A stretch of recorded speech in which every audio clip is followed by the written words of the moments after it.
Thank you, Speaker. I rise to speak to the Combating Anti-Semitism, Hate and Extremism, Criminal and Migration Laws Bill. The horrific attack on Jewish people celebrating in peace on the 14th of December ignited demands for strong and decisive action in response to this act of hate driven by violent extremism and carried out with firearms.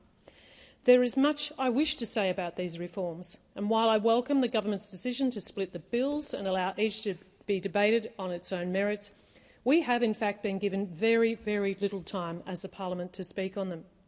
There are deep concerns being flagged by constitutional experts, civil society, faith leaders and the public, not only about the substance of these reforms, but about the process. In his submission on the bill, the UN Special Rapporteur on Human Rights and Fundamental Freedoms while Countering Terrorism, Greg Barnes, raises concerns that elements of the bill are inconsistent with Australia's international human rights obligations and observes, in relation to the Rush process, and I quote, "It is the experience of the Special Rapporteur's mandate worldwide that hasty lawmaking is prone to lead to overreach, unintended consequences and violations of human rights law, which does not serve well the victims of terrorist attacks or protect society." End of quote. Speaker, there is widespread confusion and misinformation about what these reforms do and what they don't. Rushing the legislative process only deepens that uncertainty. These reforms carry far-reaching consequences. As legislators, we must hold ourselves to the responsibility that poorly drafted or poorly examined laws may not actually make Australians safer.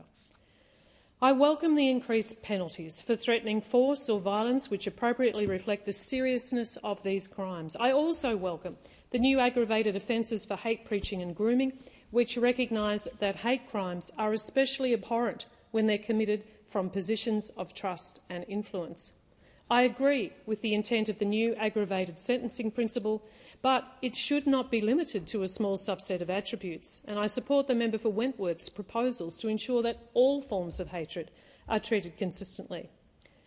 Unfortunately, we have had limited opportunity to build consensus about the balance and proportionality of these laws.